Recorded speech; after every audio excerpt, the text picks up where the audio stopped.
ഹരി ഓം. എല്ലാ പ്രിയമിത്രങ്ങൾക്കും നമസ്കാരം. ശ്രീമദ് ഭഗവത്ഗീത നിത്യസാധനയിലേക്ക് ഏവർക്കും സ്വാഗതം. അറിവ് സംസ്കൃതിയുടെ നിറവ്. കാമസങ്കല്പങ്ങളൊന്നുമില്ലാതെ തനിക്ക് വന്നുചേരുന്ന കർമ്മങ്ങളെ ജ്ഞാനാധിഷ്ഠിതമായി പൂർത്തിയാക്കുന്നവനെയാണ് പണ്ഡിതൻ എന്ന് വിളിക്കുന്നതെന്നും ആസക്തിയൊട്ടുമില്ലാതെ കർമ്മത്തിൽ ഏർപ്പെടുന്നതുകൊണ്ട് എപ്പോഴും സംതൃപ്തിയോടെ മറ്റൊന്നിനെയും ആശ്രയിക്കാതെ നിലകൊള്ളുന്ന ജ്ഞാനി കർമ്മത്തിൽ ഏർപ്പെട്ടാലും കർമ്മമൊന്നും ചെയ്യാത്തവനായി മാറുന്നുവെന്നും കഴിഞ്ഞ ദിവസം നമ്മൾ ശ്രദ്ധിച്ചു. കർമ്മമാർഗത്തിൽ ചരിക്കുന്ന ജ്ഞാനിയെക്കുറിച്ച് വിശദീകരിക്കുന്ന ഭഗവത് വചനങ്ങളിൽ ഇന്ന് നമ്മൾ ശ്രദ്ധിക്കുന്നത് ജ്ഞാനകർമ്മ സന്യാസ യോഗത്തിലെ 21, 22 എന്നീ ശ്ലോകങ്ങളാണ്. ഓം ശ്രീകൃഷ്ണ പരമാത്മനേ നമഃ. നിരാശീർ യദചിത്താത്മാ ത്യക്ത സർവപരിഗ്രഹഃ ശാരീരം കേവലം കർമ്മ കുറുവന്നാപ്നോതി കിൽബിഷം യദൃച്ഛാ ലാഭസന്തുഷ്ടഃ ദ്വന്ദ്വാതീതോ വിമത്സരഃ സമസിദ്ധാവസിദ്ധൗ ച കൃത്വാപി ന നിബധ്യതേ. കേരളവ്യാസൻ കൊടുങ്ങല്ലൂർ കുഞ്ഞിക്കുട്ടൻ തമ്പുരാനെയും കൂടി നമുക്ക് ശ്രദ്ധിക്കാം.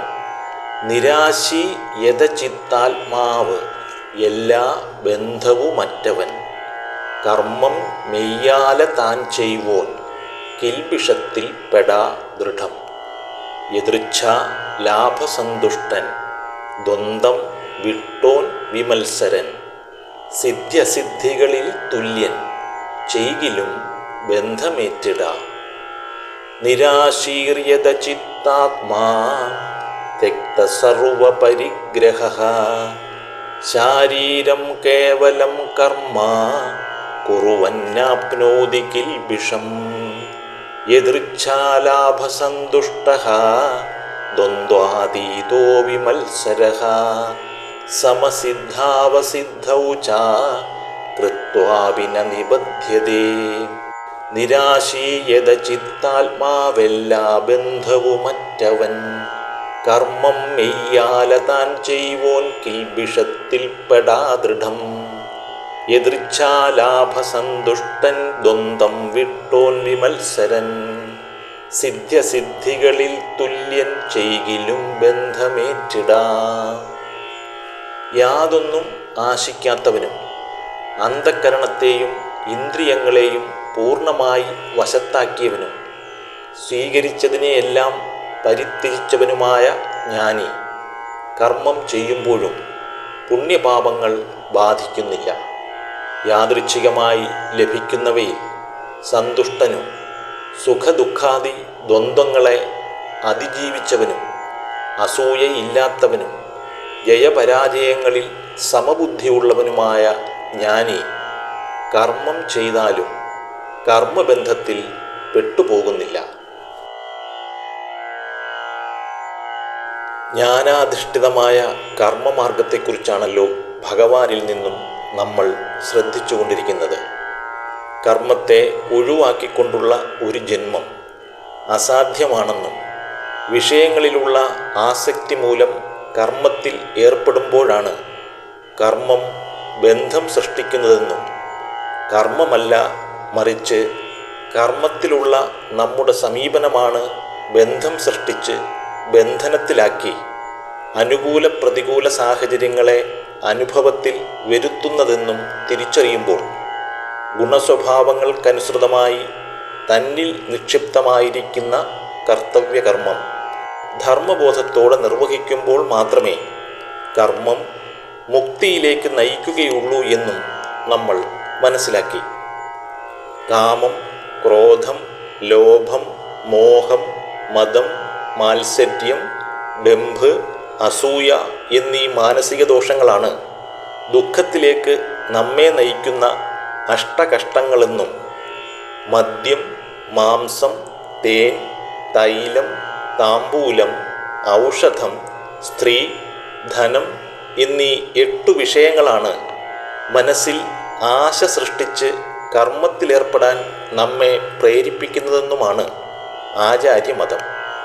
ഈ വിഷയങ്ങളിൽ ബുദ്ധിയും മനസ്സും കുടുങ്ങി പല കർമ്മങ്ങളിലേക്കും ഇന്ദ്രിയങ്ങളെ നമ്മൾ വ്യാപരിപ്പിക്കുന്നു. വിധി നിഷേധങ്ങളെ തിരിച്ചറിഞ്ഞ് വിവേകബുദ്ധിയോടെ ഇവയെ സമീപിക്കുന്നില്ല എങ്കിൽ ഇവയുമായുള്ള ബന്ധം ജന്മത്തെ പൂർണ്ണമായും ബന്ധനത്തിലാക്കുമെന്ന് പറയേണ്ടതില്ലല്ലോ. വിഷയങ്ങളോടുള്ള ആശ മൂലം കർമ്മത്തിൽ ഏർപ്പെടുമ്പോൾ ആ കർമ്മം ജീവിതത്തിൽ അനുകൂലവും പ്രതികൂലവുമായ ഫലങ്ങൾ അനുഭവത്തിൽ വരുത്തുകയും വിഷയം, കർമ്മം, ഫലം എന്നിവ മനസ്സിനെ കർമ്മവുമായി ബന്ധിക്കുകയും ചെയ്യുന്നു. ജ്ഞാനബോധത്തിൽ നിലനിന്നുകൊണ്ട് കർമ്മമാർഗത്തെ സമീപിക്കുമ്പോൾ നിയന്ത്രണ വിധേയമായ മനസ്സും ആ മനസ്സിന് വശപ്പെട്ട ഇന്ദ്രിയങ്ങളും കർമ്മത്തിൽ വ്യാപരിക്കുമ്പോൾ ആശകളൊന്നുമില്ലാതെ തൻ്റെ സ്വധർമ്മനിഷ്ഠയായി കർമ്മത്തെ കാണുകയും കർമ്മഫലത്തിൽ മനസ്സു പതിക്കാതെയും കർമ്മത്തിൽ നമ്മൾ ഏർപ്പെടും. ആശകളൊന്നും തന്നെ ഇല്ലാത്തതിനാൽ വിഷയങ്ങളോടും കർമ്മത്തിനോടും കർമ്മഫലത്തിനോടും മനസ്സിന് യാതൊരു ബന്ധവുമില്ലാതെ വരികയും ബാഹ്യബന്ധങ്ങളറ്റ് മനസ്സ് പരിപൂർണമായും ആത്മബോധത്തിൽ ഉറച്ചിരിക്കുകയും ചെയ്യും. ഇങ്ങനെ ആഗ്രഹസങ്കല്പങ്ങളൊന്നുമില്ലാതെ ശരീരം കർമ്മത്തിനുള്ള ഉപാധിയാണെന്ന് തിരിച്ചറിഞ്ഞ് കർമ്മത്തിലേർപ്പെട്ട് വന്നുചേരുന്ന ഫലം അനുകൂലമായാലും പ്രതികൂലമായാലും അതിൽ സന്തുഷ്ടനാവുകയും സുഖദുഃഖാദി ദ്വന്ദ്വങ്ങളിൽ രമിക്കാത്തവനായും നേടിയതിലൊന്നും മനസ്സ് വീണുപോകാതെ മാത്സര്യബുദ്ധിയില്ലാത്തവനുമായി നിലകൊള്ളാൻ ജ്ഞാനിക്ക് കഴിയുന്നു. ജ്ഞാനബോധത്തോടുകൂടി കർമ്മത്തിൽ വ്യാപരിക്കുന്ന യോഗി കർമ്മം ചെയ്താലും കർമ്മബന്ധത്തിലോ പുണ്യപാപങ്ങളിലോ പെട്ടുപോകുന്നില്ല. ഗുണസ്വഭാവങ്ങൾക്കനുസരിച്ചുള്ള കർമ്മം ധർമ്മബോധത്തോടെ നിർവഹിക്കാൻ ഉപദേശിക്കുന്ന പാർത്ഥസാരഥി ജ്ഞാനാധിഷ്ഠിതമായ കർമ്മമാർഗത്തിലേക്ക് പാർത്ഥനെ കൂട്ടിക്കൊണ്ടുപോവുകയാണ്. തുടർന്നു വരുന്ന ഭഗവത് വചനങ്ങൾ അടുത്ത ദിവസം നമുക്ക് ശ്രദ്ധിക്കാം. എല്ലാ പ്രിയ മിത്രങ്ങൾക്കും നന്ദി, നമസ്കാരം. ഹരി ഓം.